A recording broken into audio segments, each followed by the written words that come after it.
I'm a pit bull, and I approve this message.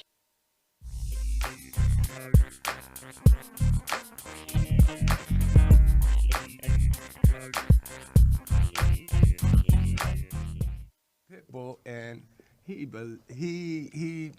approves this message. All right. I know you like me. Happy 4th of July. Say happy 4th of July, Grip, to everybody out there. Look, say hi, Mom. Hi, Mom. Okay. Grip is in the studio today. All right. Happy 4th of July to everybody. Hope you are doing well, and if you popping fireworks, don't be like me. My brother taught me when I was 10 years old. Do not, no matter what he says, hold that firework in your hand just because you got a glove on. Okay, that firecracker's still gonna hurt. All right, so I tingle today when I think about that. So welcome, guys. Today, Danny is not here, and we have with us, surprise, Johnny Ray. All right. Hey, thank you, sir, for Happy sitting in. birthday, America. That's right. So, America's has some deep birthdays.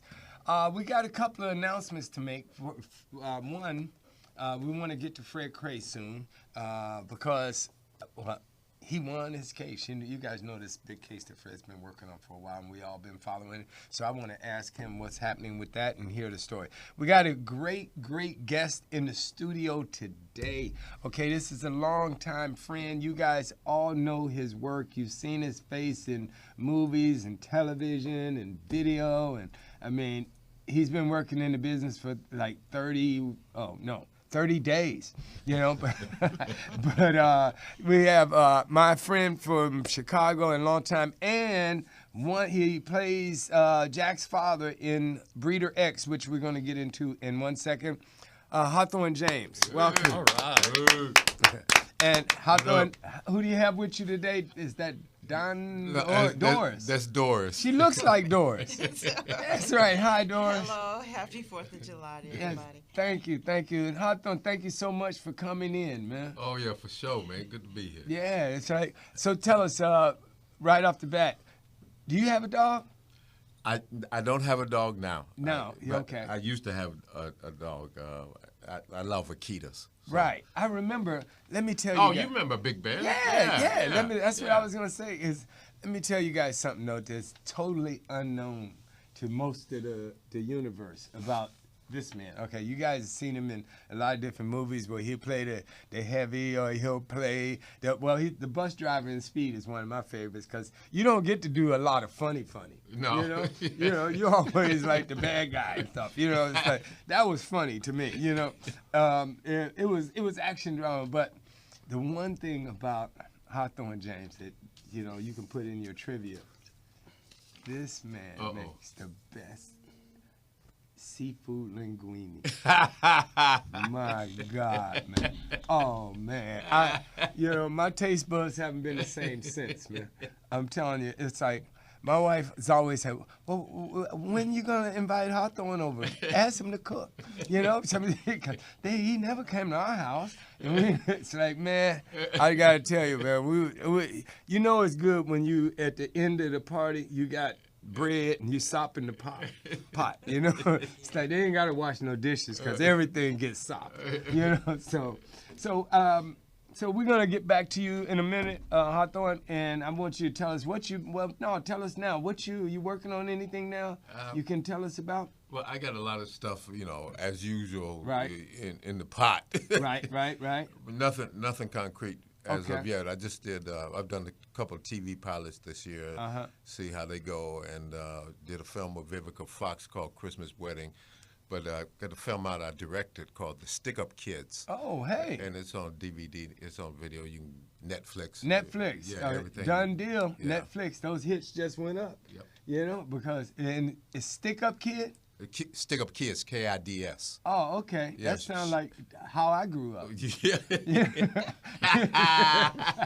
Well, he was just telling me a story in the studio just now about his life, and it's like, because he and I both the South Side babies in Chicago. Yeah. And he was a little further south than I was, because I'm deep in the hood. I'm much more deep than he is. Yeah. I'm on 37. He's out there in the 80s somewhere. Yeah. But it's so funny just listening to the stories about about growing up, and one of these days you're gonna write a book about yourself, man, because that's fascinating to me. Because for y'all don't know, I'm gonna tell it. For y'all don't know, this man was in Vietnam when he was 14 years old. Right. He was in the jungles of Vietnam at 14 years old.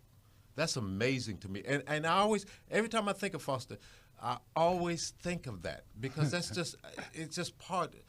I just want to know how in the world could you deal with that as a 14-year-old kid, and yet come out and be such a really, really. I've known Foster forever, and to come out and be such a nice person. How do you deal with that? I want to know. I want to know that story. I really do. Well, you know, it's interesting you say that, you know, Hawthorne, because I have been working on my book or autobiography or whatever. It always was kind of weird to even think about that, you know, because you hate to get your ego and think about, you know, yourself. But my kids made me do it. And when I had cancer, I said, so my book and documentary per se, because I'll probably make video before I write as a book, because I got so many pictures, man, thousands and thousands of pictures. That's the beautiful part. It's called First Black, No Thanks, Make Me Second. Wow. Okay, because that first black is the sacrificial lamb. I mean, first anything actually. You know, it's like, you know, yes, any of the greats. But anyway, we can get back to that. But part of that, and thank you so much, Hawthorne, for saying those kind words. Part of that is I had the same kind of parents and upbringing that Fred Kray had. Do you know Fred Kray? No. Well, you gotta meet Fred Kray. He is not only the host of the Pitbull Legal Bulletin, but he's like a good friend, and he's the lawyer of lawyers. If anybody in the dog world ever any kind of way has any dog issues or dog problems, legal problems with, you know, understanding the laws and issues, Fred Kray in Miami, you can just call me, his agent, and I'll put you right in touch with him. But he's the man. And if Chris could maybe get him, can we get Fred up? Is he out there yet? You Skyping? I'm here. Wait a minute, I need to put that thing in my ear. Are you there, sir? I am, sir. How are you, Fred? I'm good, and I want to thank you for your service to the country. Oh, well, hey, man, only because I knew, you know, I had to do it for you and yours, you know? Well, I don't think anybody can appreciate the sacrifice and the emotional turmoil that being in any kind of war, unless they are actually experiencing themselves. So I think everybody who's talking about it has no idea. Right. I know you have an idea, but wow, to me, it's the ultimate sacrifice. Yep. You know, the funny part for me, every time I think about war is like all of the, you know, and it's weird because, you know, like you say, I was so young back then, right, Johnny, that I remember the whole thing. It was like, some guys were religious, and some guys didn't believe in God, and some guys was Muslims, and some guys was this, and everybody had all their own religions, right? But and especially in the people that didn't believe in God. And as soon as the bullets would start flying, and it would get deep, where it's like you hear people like, "Oh God, oh God, oh God, oh Jesus!" You know, you're like, "What?" If you just get me out of this one. Yeah, I mean, yeah, exactly. I'd be like, Johnson, what you say? Just get me out of this one. You know, so that was. I mean, it's funny, it's weird, but that's one of the things that, you know, when you say that. Unless you've been there, you don't know. That's what I used to get a little laugh out of that. You know, but that's what they say. As they say, there are no atheists in foxholes. Yeah. Do you think that the fact that you were younger made it easier for you? Because a lot of times when you're younger, you don't really appreciate, you don't appreciate the mortality of it. You're young, you're going to live forever. Absolutely. No. You think you look at these kids that are like 15 and they're in the Olympics, they're like, no big deal. Right. They don't have the perspective to give them the pressure. Exactly. That a person who's older might. Do you think that had any impact on you? Oh, absolutely, man. It was the best thing that could have happened because you know, also, I didn't know how crazy insane I was for joining the military to go to Vietnam, you know. So I'm glad I was young and dumb, you know, at that time. But it was a great experience. It set me up. I mean, I learned teamwork out of it. You know, I learned that we all have to work together, you know, and we're only as good as, you know, the guy next to you. And no matter whether you're the captain of the ship or you're the lowest guy on the totem pole, if you don't do your job, everybody dies, you know, everybody suffers, you know. No pressure. Yeah, No pressure. And speaking of that, before we get in, because I want to hear about your case, man. I really, but I want to make this announcement that after everybody knows I've been trying to make this Breeder X tour happen across America, and I'm just giving it up. I'm throwing in the towel. There will be no tour. We're going to release the web series, and for those of you who don't know, Breeder X is the quote-unquote sort of like Dexter for dogs. It's the first web series hopefully we can take to television with a animal abuse undertone, you know, and it's coming to a YouTube channel near you. September 1st, we're going to have the first premiere episode, and we're going to launch a campaign on the web, Fred, instead of, you know, going across country, because I just can't take, I'm out of money, and as you know, Fred, this animal activism, it ain't the best career path if you want to make money. It's really not profitable. No, you know, so I put in like 3 years of work, and the last year between this show and Breeder X and all the stuff that, you know, I'm just pretty much busted. So, you know, I don't want to see this Christmas like the last two, you know, so putting in. So if the dog community, the animal world out there, if you guys, you know, we'll be posting up on Facebook and putting the event up and everything, but we're going to need you guys' support. And I know a lot of you have, and I don't mean to come off negative at all, because, you know, it's like you guys are wonderful. We got 18 countries following us, you know, on this show, and a lot of people have, you know, been very supportive. But we're going to need everybody to step it up because, again, my whole mission has been education through entertainment. You know, I think the people that throw paint on people's fur coats and stuff have totally turned off the average Joe public person about animal rights, animal abuse, animal activism. You know, it's not something weird. You're not a crazy person to just be trying to speak up for these guys. Hey, you, I'm talking about you. Stand up. Hello. So anyway, he's like, whoa. So anyway, we'll need, it's going to be a 1 million views in 1 week is what we want to get. All right. So that's all on that. You guys will hear more about it later. So Fred, tell us about, oh, wait a minute. Don't tell us anything. Chris is telling me we got to pay the bills. You see, we don't have a Pit Bull energy drink in here. We got a Pit Bull in here. Pit Bull Stop instead. kissing me. I don't like you. And so we're going to have to take a break, and we'll be right back, and then you can tell us more. All right, Fred? All right. Thank you, sir. Hey, are you tired of those same old energy drinks with bad taste? Make a switch to Pit Bull Energy Drink with a guaranteed no aftertaste. Pit Bull offers more energy with ginseng and vitamins B6 and B12. With a ginger ale lemon lime flavor, Pit Bull meets the consumer's demand for better tasting and healthier energy products with a guaranteed no aftertaste. Make a switch to Pit Bull Energy Drink. Pit Bull offers more energy with ginseng and vitamins B6 and B12. With a ginger ale lemon lime flavor, Pit Bull meets the consumer's demand for better tasting and healthier energy products. For more information on Pit Bull energy drinks, bars, and mixes, visit their website at hiphopbev.com. That's hiphopbev.com. Online orders available at hiphopbev.com. It's stuck. I thought it said guy is in jail with the pit bull right now, and he only got 30 cents on the phone. So, you know, so how would the pit bull get in jail? hey man, you know, pit bulls get blamed See, for we're going to everything. go over that. There actually is something to that. Yes. So we're about to go over that. Okay, so Johnny, so Fred, you join in Yes. on this conversation. I think, can Fred hear? Okay. I can. Let's go to the phone. Hello? Hello. Hi, Kenny. How we doing? Good. This is Johnny Ray. How we doing, Johnny?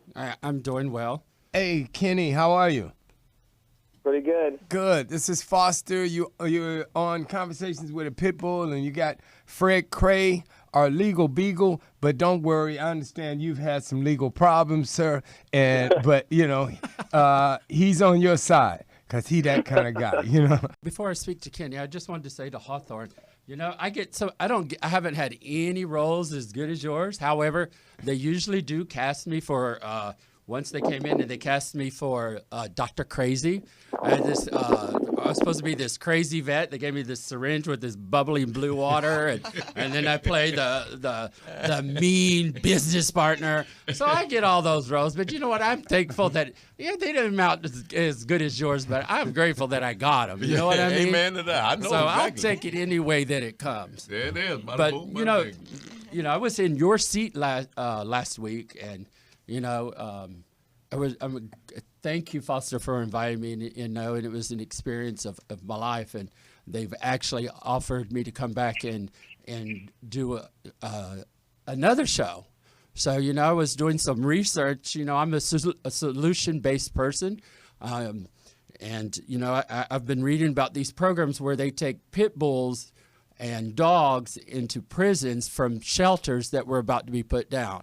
And so what they do is they get the inmates to train the dogs so they become more adoptable. And what's happening is that it's not only training the dog, and the dog is highly adoptable, but it's also changing the lives of the inmates. So, I got a press release from LA Animal Services, the East Valley Animal Shelter. Yeah, I got this yesterday. In 2 days, they've taken in 180 dogs. Wow. 180 dogs. And happy birthday, America. I love America. I tell you what, I got that call. I go all over south of the border here, and I got a call from one of the volunteers at East Valley Animal Shelter, and they said, "Do you still take in American dogs?" I said, "What? What? Half my animals are from the streets of LA." So, but then she went on to tell me about all these dogs, and I was doing research online, and there are so many solutions that we have to kill these animals. It is unacceptable. It is unacceptable, and it's time that we get off our asses. And you know what? Animals do so much for us, and then we turn around and put them in a cage and kill them. And to me, that's not acceptable. And when I hear about programs like this, it makes me sick, because these kind of programs, they help animals and they help people. And, I did some research, and Kevin started chatting to me, and Kenny started chatting to me. And I was floored. What an honor that he would just come. He chatted me, and he gave me some inside scoop. His cellmate actually had one of these dogs. So, what was that like, Kenny? It was different. It was, you're already sharing 8.5 by 10 foot room with someone, living quarters complete. Then to have an animal in there that, you're being responsible for that particular animal throughout the day. You get up at 6:30 in the morning. You go to breakfast. They'd have to meet in the middle of the yard. They'd have a roll call for dog handlers to meet out in the middle of the yard, and then they go down to the kennel, pick them up, and then you're with that dog all day long. You've got to take him to class if you're going to class. You trade off and on when you're going to the chow hall. If you're going to a visit, sometimes they would let you take the dog to the visit, depending on the type of dog you had. You took the dog to yard. You sacrificed a lot of guys sacrifice their workout time. Instead of working out on the weight pile for an hour or two, they're playing with their dog, playing frisbee, playing catch. We Second Chance Pups for the Cause for Paws. You actually were down in the canine building for 6 to 8 hours a day with trainers that would come out from the community, and you worked, and you had to show progress with that dog. So you had to act very, very responsible in a situation that puts you there that you weren't responsible. You acted, irresponsible getting there, but then you turn around and you're acting responsible. And it was a really exciting and invigorating experience to see this, because they had from pit bull, bulls mixed, to German shepherds, to chihuahuas of all dogs in a prison. I mean, you can imagine what a chihuahua looks like. In prison. With a 6-foot guy walking next to him and, big old buff. And Wait a minute, they were training chihuahuas?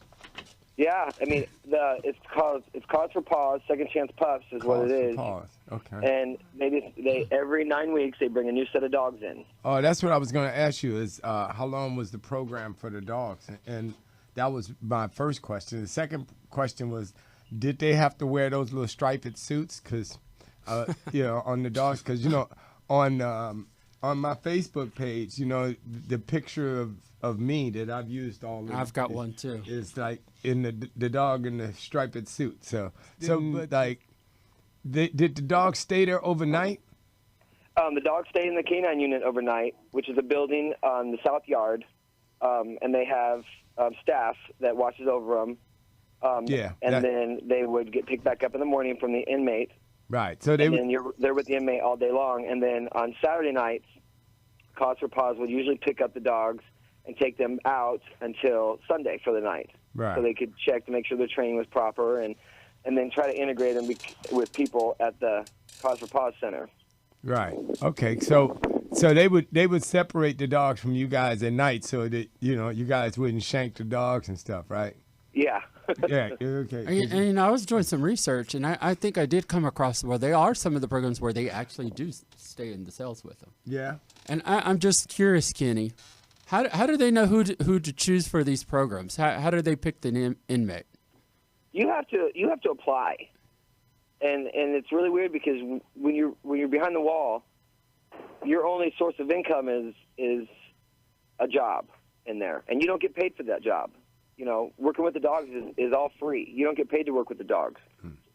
So they figured the ones who apply, they look take a really good, serious look at them because they're wanting to do something for free. Right. You don't, they supply your basic necessities, but anything beyond that is on you. And if you don't take it, I had a shop job, and my cellie didn't work, so he had the dog. And he chose to do the dog. He didn't like the shops, but he liked working with the dogs. He liked being able to go outside with the dog. He had a violent offense, but when they looked at that in consideration, he had 3 interviews. There was one with our warden, one with the director of Cause for Pause, and then one with the trainers. And the trainers make the final decision. So what prison was this? Nebraska State Penitentiary. Okay. So do you guys get do they get the internet there? Not yet. They are working on that, right? Before I got out, they had sent a memo saying they were getting ready to put the email internet so people can communicate back and forth, and so they could change up the mail. So right. So my question was, I was asking because none of those guys can't see this show and see me talking shit, so they be coming after me. I was like, no, they won't. Cool. All right. With Hawthorne sitting in front of you, I don't think they're going to bother. Take our job. He'll get off that bus. Right. So, hey, man, well, thank you so much, and we want to get you to Skype next time so we can see you. There was one last thing I wanted to ask him. I was talking to you online, and I was curious to see how the animals change, how much they change in the 9-week course. And you told me that they do. You see them turn around. And you know what was my biggest surprise with my conversation with you was that you told me about how much your roommate turned around. Yeah, my cellie, I don't know if you want to see, he was a badass little kid. And I still tell him that today, because I ride him. He came from a really big broken home where being verbally abused a lot, and to him it mellowed him out. I mean, he enjoyed it. It was a sense of pride for him to have this dog. He every 9 weeks when the dogs would leave, he was sad to see the dog go, but he was also happy knowing that it went to a home, but he was also really excited to see what his next adventure would be. Okay, you hear that, America? You don't get another dog. Good morning, America. Happy birthday, America. You see, there's solutions here. And I'm really tired of this fighting back and forth and this same old shit. I don't know about anybody else, but, in L.A., all of the rescue people line up in West L.A. But you know what? We gotta start thinking outside the box for some of these solutions. 180 dogs in 2 days, and the killing machine started at 5 p.m. at the shelters yesterday. So, Kenny, I want to thank you for calling in, and I'm sure we're going to be talking to you again. And you know what? I admire you. You've been out 2 weeks, and you know what? No matter what runs through your head, you know what? You fight the good fight, and you do whatever you take it needs to take. But please don't go back. Please don't go back. Oh, I'm not. No. I miss my kids and my dogs.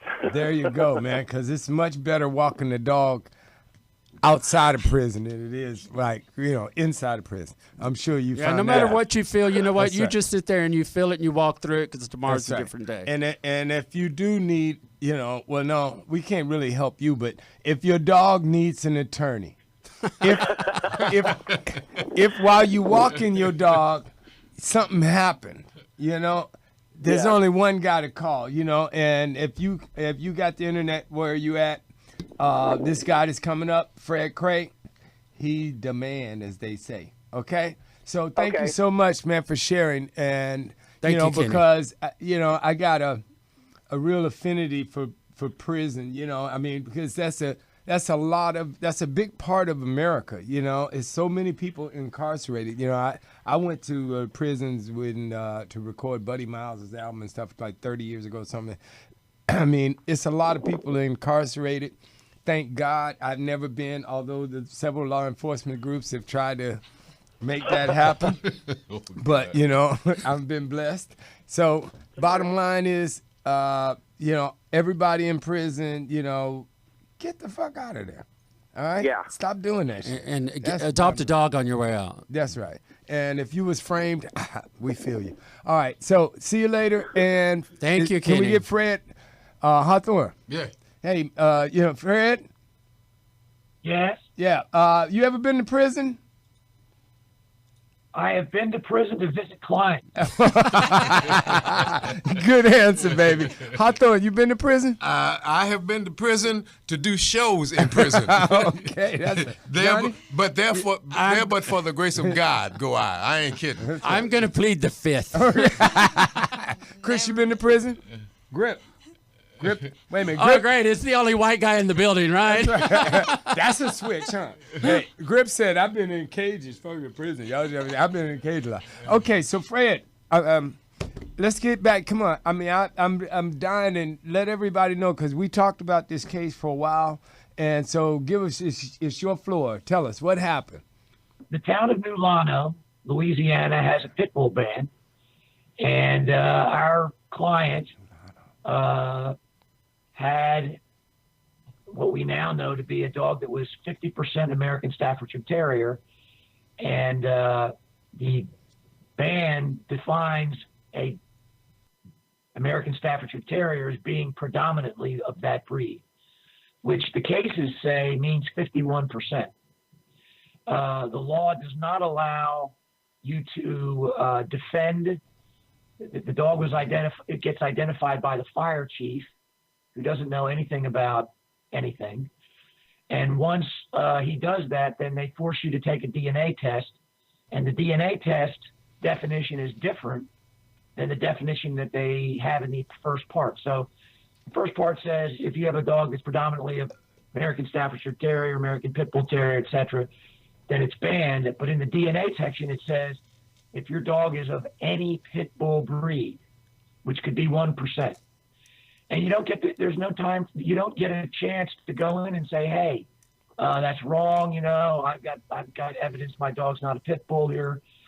So there's no due process involved. So we sued the town of New Lano in federal court, and we asked for a preliminary injunction, which is basically you're going to the court and saying, look, this statute is so obviously unconstitutional that it shouldn't be enforced while the case is being litigated, because that means our dog, who's now out of town, been at the vet in solitary confinement for like 7 months. So we filed a preliminary injunction saying that on its face that the statute was unconstitutional. They also required you to pay $200 to have the DNA test, when it actually only costs $80. So they make a $120 profit. And if you have no money, your dog gets banned even if it's not a pit bull. So on top of that, the DNA testing company has in its terms of use that you can't use it to breed for a breed ban. And when the town went on the internet to activate the test, they had to agree that that they would abide by that term, which is they would not use it for banning a pit bull. And of course, they did anyway. So we argued this before the judge on Tuesday. We argued it in the judge's courtroom, which was a beautiful setting with, polished wood and leather chairs that looked like they'd never been sat in. And she gave us 2 hours to argue this case. Engineer is telling me because I had you on for so long. So I need you to hang up and Chris call you, Skype you right back, so we can refresh this connection, because you look all squiggly to me, and I know you look better than that. Well, I actually am all. Huh? That's how I look today. Oh, okay. That's how I'm looking today. Well, I thought it was the tequila that I had last night. It was like I wasn't sure, but let's just reconnect and we can start, because you were saying that you had 45 minutes or something. Yeah. Oh, okay. So Johnny. Yes, sir. All right. So you gotta make sure your friend doesn't shank me or something, because I was throwing out the prison love, but it's all good, I was doing that research online, and these programs are actually widespread. Oh, well, that's good. There's quite a few of them, and some of them are more creative than others. And with the number of inmates that we have, and the number of dogs we have, it still amazes me how many animals we're killing in this country. Speaking of which, Hawthorne, you in the market for a dog? I was coming for you. No, I can't. See, I can't because I'm out of town. Yeah, right. So much, and I can get, and I'm living by myself. What? You could probably get one of those chihuahuas that Kenny was talking about. That you could get purse-sized. First of all, let me get this straight. Ain't no purses over here. So he ain't walking through the airport with no chihuahua. I don't mind. See, I don't like small dogs. Right. I only like big dogs. I hear that all the time. When the women come in and they say, I got the man's, I don't want and then 2 months later, the man's coming in not wanting the wife to hold the dog because they're so attached to the dog. Hey, I love large dogs too. See that? I got those too. Yeah. All right, we got Fred back. Hey, okay, buddy, you look a lot better now. Thank you. Well, that's because you had a few pluff. That's true. That was last week's show. So go ahead. You were saying that you argued for 45 minutes. We were at the courthouse, and it was a beautiful setting, and I have never had a more enjoyable legal experience than this particular one. The judge had read everything. She knew all the facts. She knew what was at issue and what wasn't. And she was a very compassionate judge. We argued, that when the government comes to take your dog, just like if they come to take your car, they have to come forward in a hearing and say, we have to prove our case. And this was a criminal statute. This was a criminal. If you were found at having a pit bull, you could go to jail for 6 months or be fined $500. That's crazy. So, that's crazy. So I mean, it's not just the dog that's involved; it's you. Your liberty's at stake. Right. So we argued it, and really, I felt like we argued the due process. We argued the payment for the $200. We argued the DNA test was not properly used in the case. And basically, the town lawyer, his argument was that they wanted that these dogs were terrorizing the town. And I said, my rebuttal to that was we had gotten all the bite records from the town before the hearing, and the only bite that a pit bull had ever had in that town for the past 3 years was a child had approached a pit bull with a fishnet and tried to pet him with it, is what they said. I'm saying any dog that you approach with a fishnet and it's coming near its head, it's going to not like that. And under Louisiana law, provocation is a defense. They never found the dog. It was never properly identified. It was never declared dangerous. That's not a rational basis to ban every pit bull in that town. So as soon as we sat down, the judge said, okay, I'm ruling that this statute's unconstitutional. It doesn't give due process. It's vague, the definition, and I'm going to let the dog go home.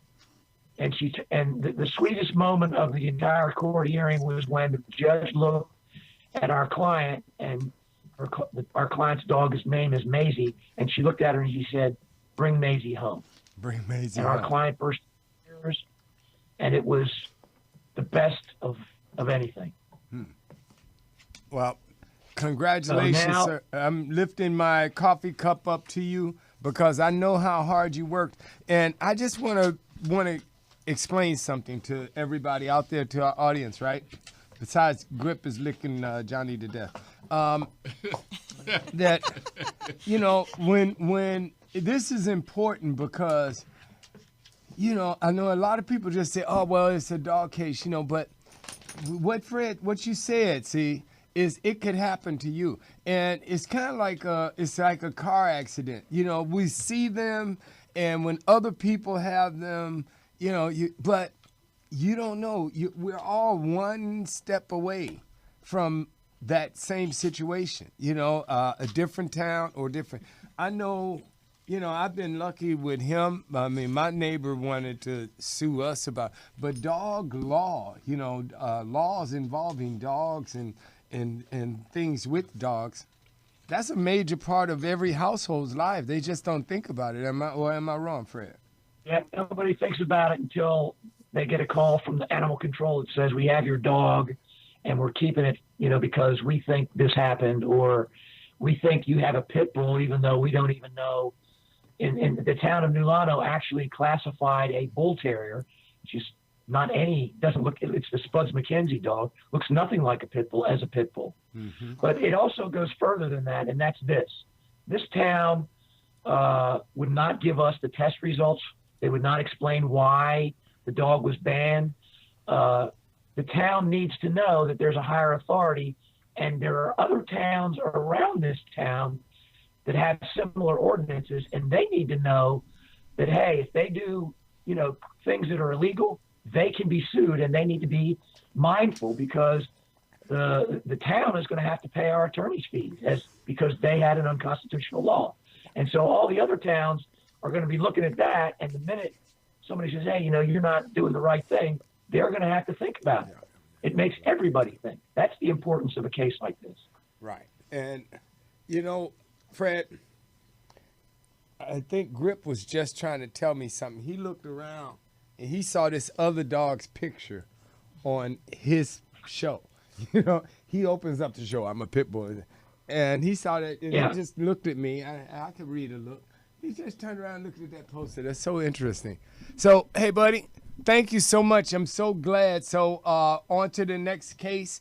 And again, for our audience, you guys should pay attention to these segments with, you know, Fred and the Pitbull Legal Bulletin. Go back to some of those old shows. Don't just, like, you know, fast forward through his parts like you do mine, you know, because it's good information, because you never know. So, hey, Fred. You never know. You never know. You know Hawthorne James? That's what Chris Rock said. That's right. Have you ever met Hawthorne? I have not, but he's intimidating. He's intimidating. That's what the director said. You know, I see why he's cast the way he is. Yeah, he gets those. He's a really nice person. Absolutely. In person, he's really nice. Hey, Fred. He's being very nice to me now, but he's lying through his teeth. I'm not nice at all. Hey, Fred, I tell you, one of his great films too, man. As you can find on Netflix, I'm sure, right? Big Red. Yeah. Oh man, it's 5 Heartbeats. Yep, 5 Heartbeats. 5 Heartbeats, man. You don't want this boy managing you. Okay. I don't know why. I take care of my artists. I don't know what you're talking about. Yeah. So, Fred, I'm going to see you later. We're going to get Paula in here and get these dogs saved, okay? Nice seeing you again, Fred. All right, man. You have a nice 4th of July. And congratulations again, brother. All right. Hey, Hawthorne, if you need bail money, call me. I'll do that for sure. That lady that threw them puppies in the river need bail money. Hey, let's get Paula Archer on the phone, on the net, on the Skype in here so we can save some dogs real quick. And what's his face? Blaze in San Diego, our correspondent in San Diego has got some stuff going on, and he should be Skyping in. We should Skype him or something and find out the latest and the greatest for down on the edge of the border where, Hawthorne. Yeah. Johnny spends a lot of time in Mexico, man, with homeless dogs on the street and doing adoptions and rescues and trying to feed dogs. And, it's like this guy is like really, really incredible. He's one of the hardest working men in dog business. He got more jobs, man. I wonder when he sleep. And he got a little vampire in him because, he one of the few people I can call. I call it like 6 o'clock. I can call it 1:30 in the morning, and he's up. I was like, you sleep? Oh, no, I was just sitting here. So, but Johnny It's that creative gene. You go down the list, the description of it, of a creative person, and it's you go to bed late. What made? Yeah, I stay awake sometimes all night long. Yeah. Okay. What made you start going down to Mexico? Well, that was last week's show, but briefly. Oh, okay. Briefly, I was in Guadalajara. I have friends in Mexico. I've done rescue out of Mexico here and there for 25 years. But I rescued these 2 dogs in Guadalajara that were in horrific conditions. I took a bus down to a lake that's it's not a tourist area, and there was these dogs, and they were covered in mange, and they were bleeding, broken legs, matted, fleas, ticks, and they were going up to the taco stands begging for food, and it didn't faze anyone.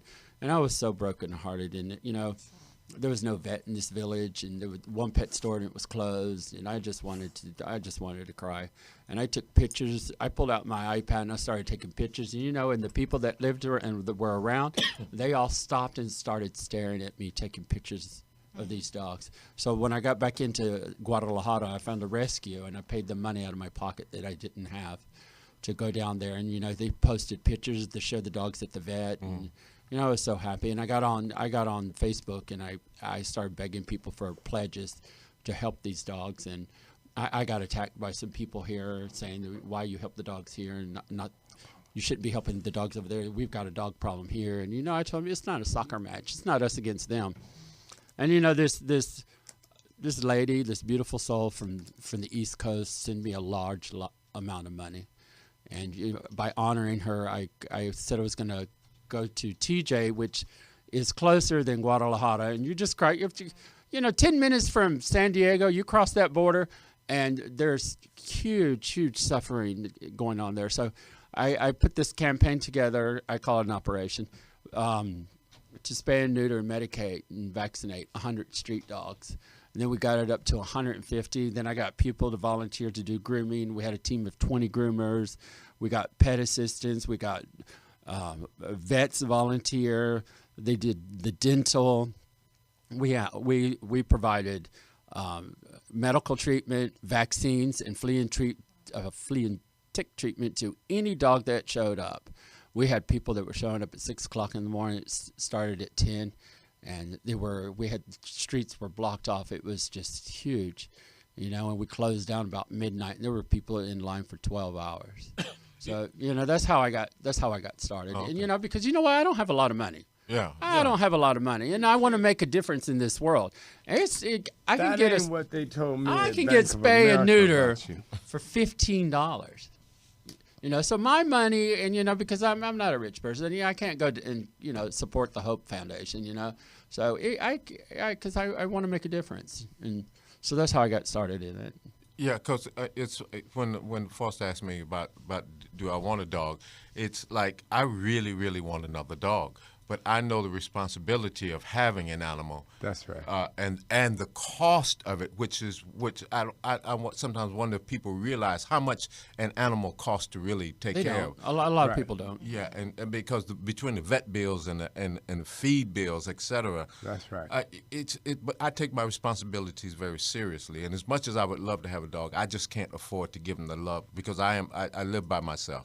If I had somebody with me, like I had somebody with me when I had Big Bear. Well, Doris will work for He said you had 12 maids. You know, I can't get one of those maids to take care of a dog. That woman that I brought up earlier when I was talking to you, that was throwing those puppies in the river. That just, I sat there and I watched that on Facebook, and tears just came out of my eyes. Yeah. And I really would love to ask her, what made you do that? Right. It was just like, see, I'm looking at the puppies. Was that just like throwing your babies in the river? Right. You know, I wouldn't ask her anything. You just need to bitch slap her. That's what you need to do. Yeah. Bitch slap her. You know what? So And sad.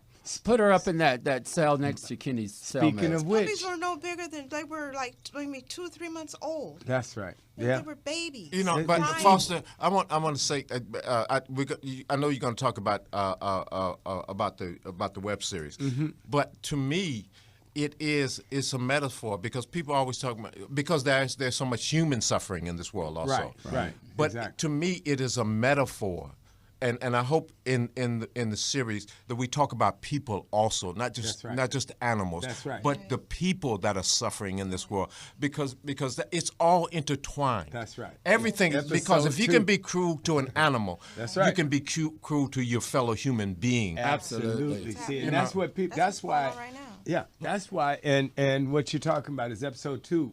Hawthorne, I'm glad you brought Or that last up week's show. Go because- back and look at it. Yeah, because in the series Breeder X, because that's why it's so important for us to understand how animal abuse and child abuse is so related, and how in the show, guys, Hawthorne plays my character's father, Jack's father, and it's abuse issues that stem from a young boy, and we see how it's affecting him in his adult life. So animal abuse and child abuse and all that. So you're 100% right. They are so related, you know. Absolutely. And if you can you start off kicking dogs and burning cats and setting cats on fire with lighter fluid, and later on, you know, you end up doing the perp walk for double homicide. Paula Archer. Hello. Hey, my queen, how are you? Good. Good. I bet you know if we could get somebody to put some dogs up on the screen. I bet somebody would. I bet we could probably adopt some. You know anybody? Might. Oh well, why don't you try since we don't have anybody else? Okay. You look great today too. Thank you. Happy birthday, America. Hello, everybody. So it's First your floor, dear. up, we have Angel. Angel is a 3.5-year-old pit mix. This beautiful girl is a little shy and fearful, but once she gets to know you, she proves to be very sweet and affectionate. What she really likes to do is cuddle. So if you're looking for a cuddle buddy, then she would like to apply for the job. She is at Cuyahoga County Animal Shelter. That's in Valley View, Ohio. The phone number there is 216-525-4827. And next up, Chris, we have Ace, but I just got notification that Ace has been adopted this morning. So we can go on to our next one, who is Aubrey. Aubrey is a young adult American Pit Bull Terrier mix who has been at the shelter since 5/23. She's a precious little girl who will sit for a treat, and she enjoys playing with toys and also other dogs. This Auburn cutie even smiled for her picture. Won't you take her home?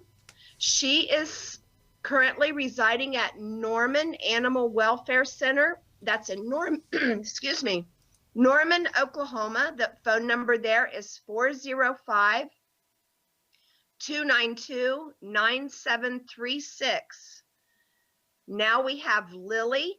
Lily is approximately 3 years old and the most loving dog at the shelter.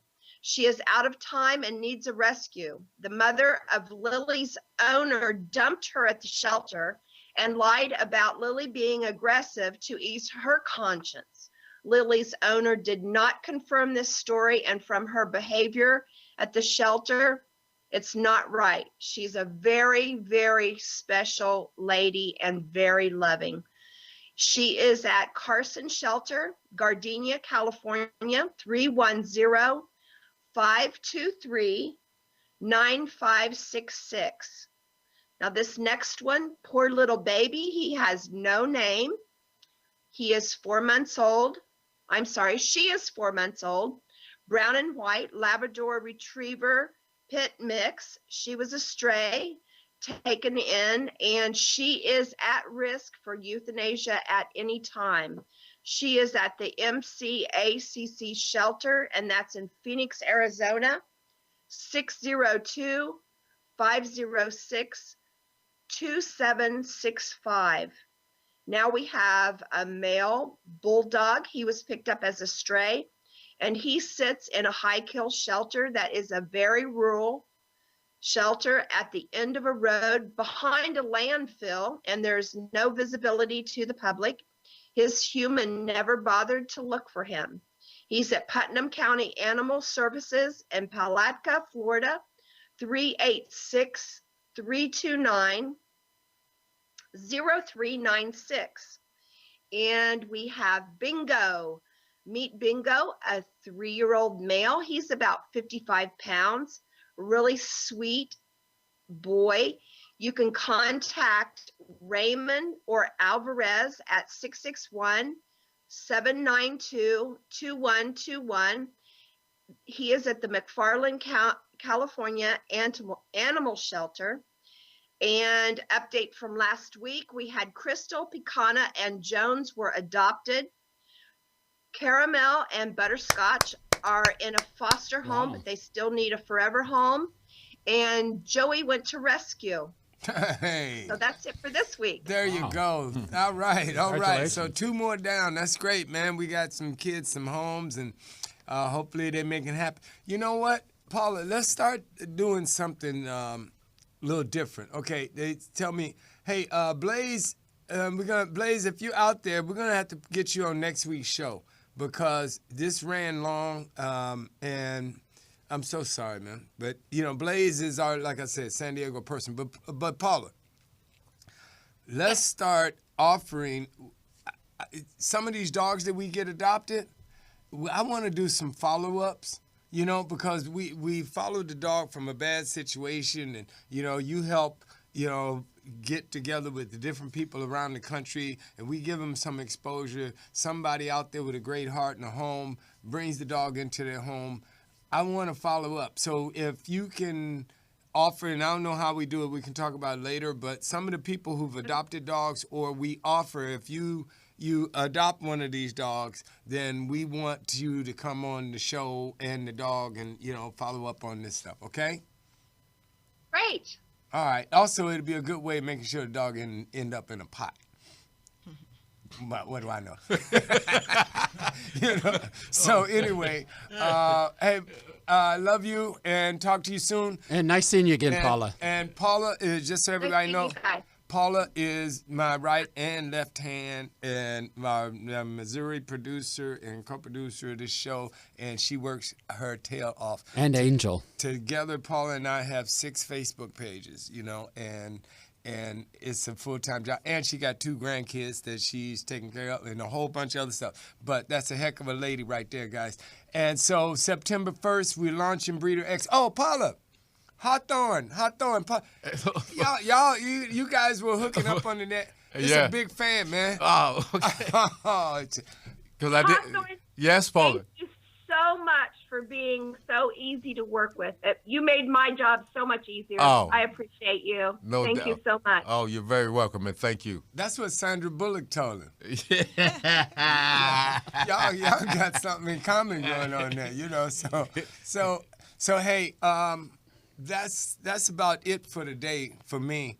Again, Breeder X is coming. We'll be telling you guys more about that because, you know, I don't want to get out of the animal business. Hawthorne, I told everybody that I know and it all, you know, film is what I do. That's what I've done my whole life, you know, and it's what I love. But the animals is the second part of my life. You know, that's what I've done since, you know, Chicago and da-da-da. So if I could work in film and with animals, and particularly dogs, I'm be happy for the rest of my life. Yeah. You know, so education through entertainment. So that's why it's very important for Breeder X because we have several other shows. We got Smokey and we got, you know, Conversations with the Pit Bull. We've got the Sergeant Stubby story. You don't know about Sergeant Stubby, do you? No. Sergeant Stubby is the only dog in the history of the U.S. military to ever, or the only animal, period, to ever be promoted to or given the rank of sergeant. And and he was a pit bull in World War I. And this story, I've written a script. It's like it's War Horse. It's a dog version of War Horse. I mean, this dog is Audie Murphy, man. He saved so many people. He did so many incredible things. And what I did is I took it and I made it like a Forrest Gump type movie. But so it's important, is all I'm saying, guys, to get this thing started. You know, I have a plan, and I'm not. What does they say? What's that saying? I'm crazy, but I ain't stupid. You know, it's like we can make this work. We can make a change because God is in all of us, and if everybody uses the energy that we have within us, and you know, just claim it. We can make a change in this world. We can, you know, bring about awareness and education. And also, Drayton Michaels was supposed to call in. We didn't get him. I want to hear from him. So anyway, till next week, see you guys. Johnny, thank you so much. Welcome. Thank you for having me. Hawthorne, thank you so much. Thank you. Doris, thank you so much. I had it. I got it now at the end. That's how I'm good at the end. You know, Paula and Fred, thank you. And what's our convict's name? Kenny, that's what I said. Kenny. Kenny, you know I love you, bro. Thank you so much, man. See ya. And I approve this message.